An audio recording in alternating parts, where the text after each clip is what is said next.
Just fucking do it. Subscribe now. I've never seen it done by anybody else other than her in 50 fucking years. You don't uproot your entire family, quit your job, sell your fucking house to follow the Viking bitch Joan of Arc, unless she is the fucking Joan of Arc. Unheard of. But she's giving her board members 3% and 6%, not 1%, and then them quitting. Because they're doing the spreadsheets themselves, and this motherfucker's going to be worth a lot of money. She is at the top of the heap. Top of the heap. And she is a ball buster. Extraordinaire. She doesn't think she's ruthless. But compared to these other mealy mouths, compared to you, she is Joan of motherfucking Arc. Does everybody know who Joan of Arc was?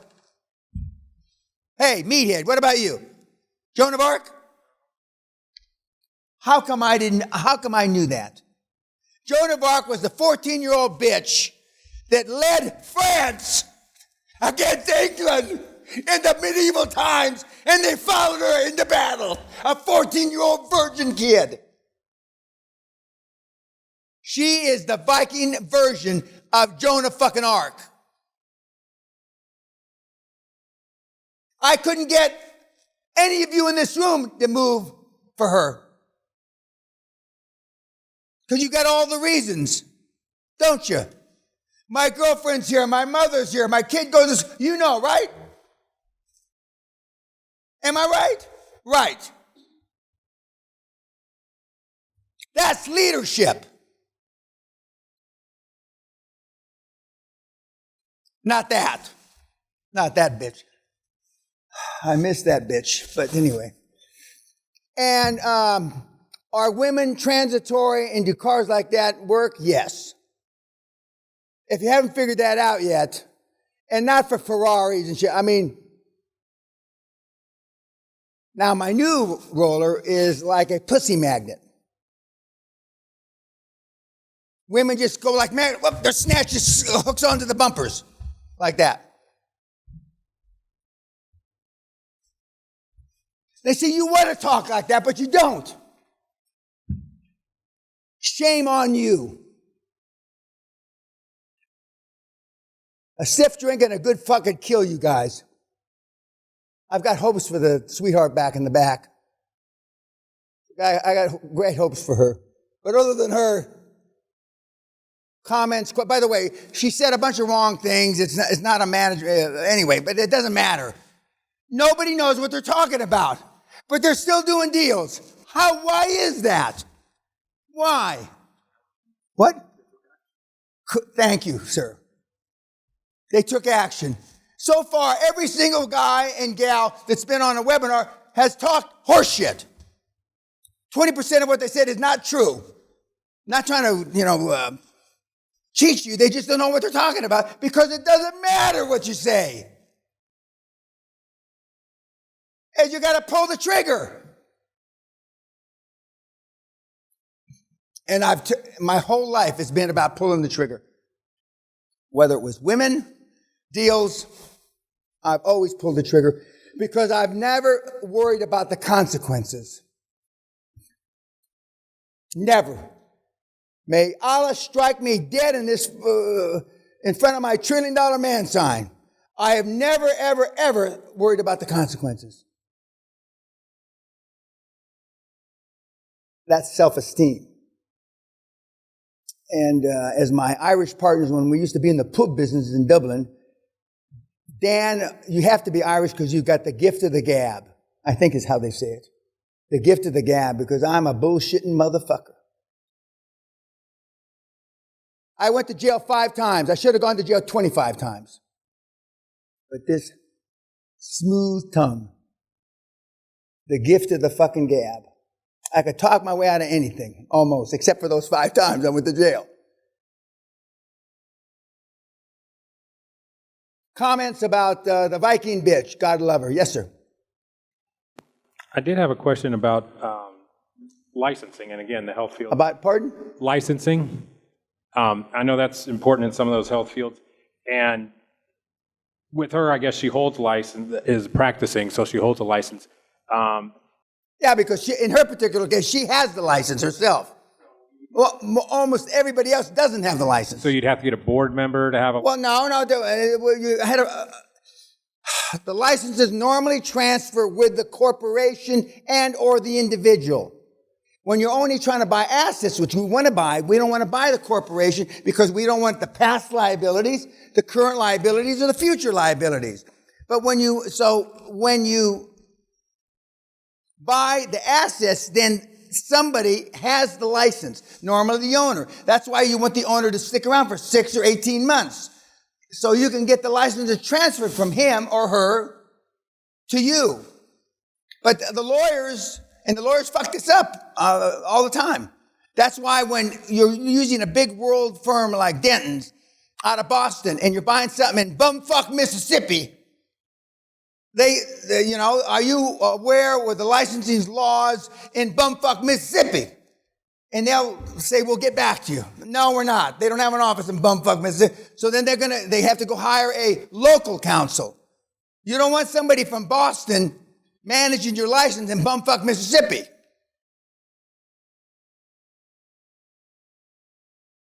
But if your lawyers are half a worth of shit, and your lawyer on your board is half a worth of shit, they know all this. I'm talking to you because you're just listening because I'm like blowing hot air out here. But I'm just telling you, when she says, and everybody so far has said it, listen to Dan like if it's the word of motherfucking God. Because I've done this several thousand times. And that's why the board, starting with the chairman, we haven't gotten up the chairman yet, I haven't forgotten, is so fucking important. Not just because they can save your ass from getting thrown out. Not just, I know that's the thing that you're concerned about. But I mean, they'll know if they don't have the answer, they'll know who to pick up the phone to get the answer. And you can't buy that experience. Unfortunately, as I've said a million times, not a million, but several times, there is no algorithm for 50 years of experience or 200 years of experience vis-a-vis your board. And once they lift their skirt up, as I said yesterday, and they open up their contact list to you, you will never have to find a dollar or a deal again the rest of your fucking lives. But they got to trust you to do that. Right now, I wouldn't trust you to fucking walk me across the street as a group. Forget individuals. But once you have that trust, and I don't like the bond bullshit, but once you have that bond, it's fucking magic. It's magic. It's beyond magic. Whatever is beyond magic, I don't know. Yes, sir. She mentioned co-chair? She has a co-chair. Yeah, she has a chairman and actually it's a deputy chair. She's one chairman and she's got a woman who's the vice chairman or whatever they call it. Would you recommend? No, I don't. I'm just telling you. No, I don't recommend that. In this template you're going to get, the recommended board is in that. And if you listen to my book, the best bang for the buck, which is free, is the audio version of my book, which is updated last year. That is the best motherfucking, if you listen to that, and you never had to come, and for those of you media, you never have to come to the seminar, you never have to listen to my YouTubes, just listen to that book over and over and over and over and over again. All this is covered, especially since Kat made me update it a year or two ago, which I still hate her for. The audio version, what a pain in the ass that was. Fuck. I'm not writing any more fucking books. I've been offered 10 book deals. Fuck you. I said it once. Go ahead. So that $800 deal that then she lowered to 50 grand. 800,000 to 50 grand. She said it was affected by Corona temporarily, but then it was still worth buying. Is there? Should we risk something like that on our? It's not to her. She's a healthcare professional. There was no risk. This was like Bob Dyke, former board director of mine in my founding company, Robert Dyke. He used to call it a bird's nest on the ground. I never knew what that really meant. But if you're a cat and a bird's nest falls out of the tree with a little fucking birdies or whatever you call them, the chicks, yeah. It's a bird's nest on the ground. Well, to her, that was a bird's nest on the ground. By the way, Bob Dyke, my first board, drilled 88. He is the single reason Maggie Thatcher's government didn't go down and the UK didn't go bankrupt, because he founded the North Sea. 88 dry holes, and the 89th well discovered at Argyll, the North motherfucking Sea. These are the kind of people you want. And when he said he is a genius angel, the best thing I've seen in my 70-year career, that's what you want them to say about you. Dry hole Dyke. I coined him. He's called the father of the North Sea. These are the kinds of guys and gals you got to get. Otherwise, you're going to have a hard fucking time. You'll still get rich. But you want to make the big fucking money, the big money, the big cojones money, you got to get those kind of guys. And then you'll make so much money, you got to take it out with a dump truck. Not a fucking 2-bit pickup truck. 2 or 3 of you drive pickup trucks. And then you get pussy magnets. They just, they just slam up to your fucking car doors.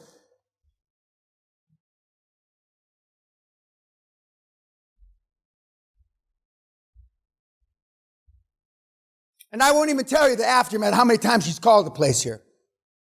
I never met her. See, that's what you little weenies want. You couldn't give a blowjob away. I mean, the fucking humanity. What else? What else about the Viking bitch? Yes, sir. She had mentioned that she was going to sell herself back to the company. Sell herself. She sold herself, her original company back to original herself. Company. So did she just do that through like a traditional? It doesn't matter. You're asking too many questions. Okay. It doesn't matter. It doesn't matter. Okay, now you're the self-sabotaging, but now you're the new pull the trigger. So when I point to you, that's right. And the difference between me and this room is I have pulled the trigger 100,000 times. And amongst you all, you haven't pulled the trigger 100 times. Verstehen?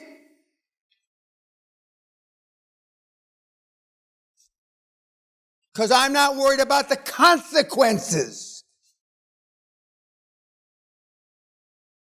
And all you are is worried about the consequences. What will they say about me? What will they think about me? And I never, ever, ever, ever was concerned about that. And to this day, I'm not. I mean, i.e., I still talk the way I talk, right? Nobody else in the fucking world talks like I do.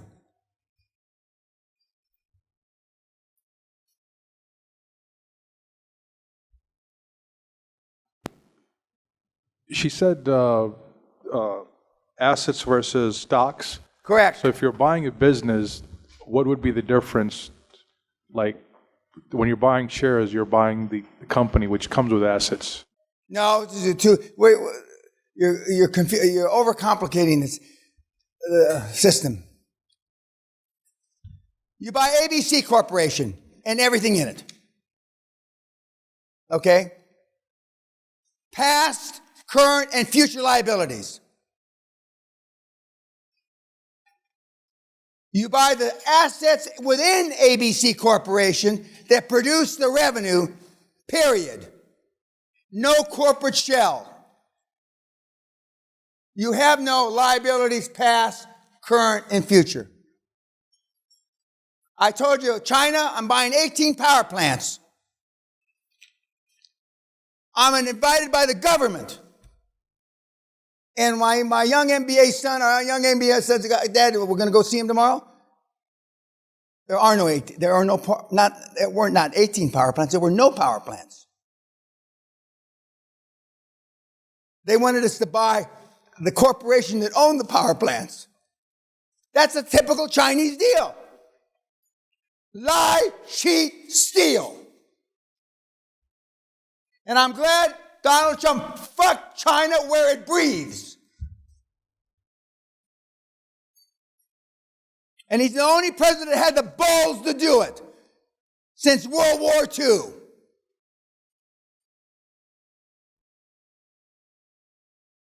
Other question. Anything else about the Viking bitch? So are you here early, Kat, or am I having a nightmare? This isn't the close. Oh, okay. I thought I'm getting onset dementia here. I mean, because, okay. So, but the Viking bitch is an exceptional mentee. Now, in about a year, I don't know, she's made, 8, 10, 12, 14 million bucks, something like that. But that's still chump. See, I don't give a shit about that. That's no money. One of my kids, he said, thank you very much for a year, Dan. He says, you're responsible, some bullshit, for the 100 million bucks I made. I had to figure, who the fuck is this? You know, but that's still no money. You will never exceed your highest and craziest expectation. Never. You will never exceed. When we talk about goals, day after tomorrow, now I used to take your papers out and embarrass you because you wrote them, but I don't do that. I'm a kinder, gentler now. Some of the shit you wrote down is just fucking absurd. Especially now that you've been here 2 days. And I don't give you the paperwork back. You can't refill it. But, okay, I mean, Rebecca's doing a terrific job. Terrific. And she's, but I mean, that's leadership. Can you imagine you telling your wife or significant other, we're moving, honey. I'm quitting my job. The kids are going to have to be in new schools. Why? Now the why. I'm following the Viking bitch. Because that's what they call her now.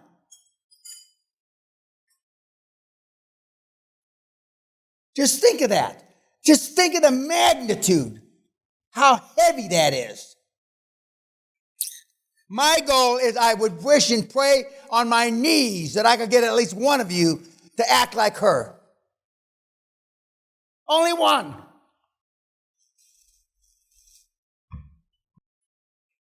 And like Murphy's Law, by the way, I miss you, Bill. I hope you come back to a seminar again soon. As soon as she moves, the deal craters. Murphy's Law. But she just went and got a job until she got the deal back on track, so to speak. But she's an exceptional gal. And she's about 40, I think she's 45 or 46. Something like that. Tells her teenage kids how to dress. Ooh, you can't get it. I mean, I thought I was, there's been 25 years in between that, from me to her.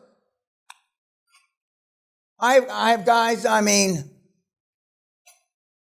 can't go out of the house with your shoulders uncovered. That's fucking 100 years ago. I happen to believe in it, but just think. It's her way or the highway. Yep. So what are some extraordinary leadership abilities that she has and that we should also develop? What is good leadership? How can you lead people? Well, I told you the two best books on leadership and management are by Joe Batten, Tough-Minded Leadership and Tough-Minded Management. I told you that yesterday. If you read those books and you treat them like a Bible, with no inherent leadership, because you don't have any inherent leadership, you'll be above 99% of the planet.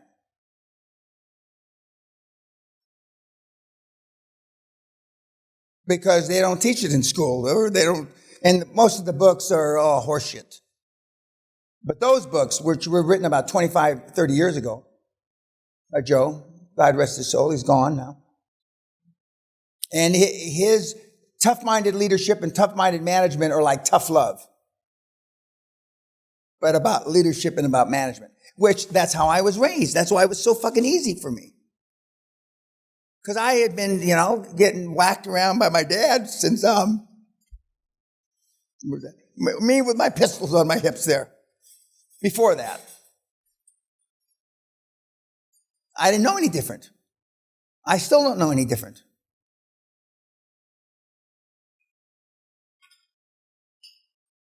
But I mean, you got to lead these guys and gals on the boards. They're not just going to willy-nilly, See, the easy part is the board. The second easiest part is the accountants and lawyers. The third easiest part is the banks. The fourth easiest is the acquisitions, the deals. But the motherfucker is running them. Because you have employees. You got, and they, we had a Romanian kid, a really smart kid. He came to work at 11 and went home at 4. And he wanted to know why his businesses were going down the toilet. Came to 11, went home at 4. Employees do what they see you do, not what you tell them to do. What did I tell our children? First in, last out, kids. When the chairman and the CEO of Procter & Gamble drove in their limousines at 6:30, why is that light on up there? Oh, that's Kelly Peña's room. When they leave, well, why is that light on? Oh, that's Kelly Peña's room. First in, last out, 300 cold calls a day, you'll lead the nation, I told our kids. 300 cold calls a day. How did you know that, Daddy? Duh, just a lucky guess, honey.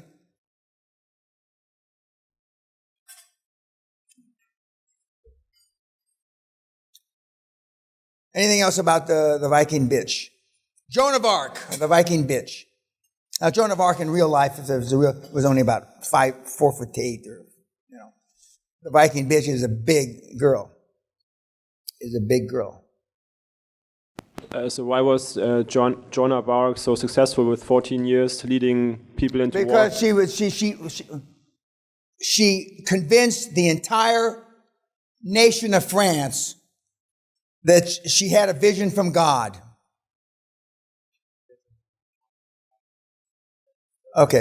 Had a vision from God, and that the English were continuing to kick their ass for like 40, 50 years or something. The wars lasted a long time back in those days. At that time, the Pope had moved to France. Medieval times, 11th century, more or less. And so she had access to the Pope. And somehow she convinced, and it became a holy war.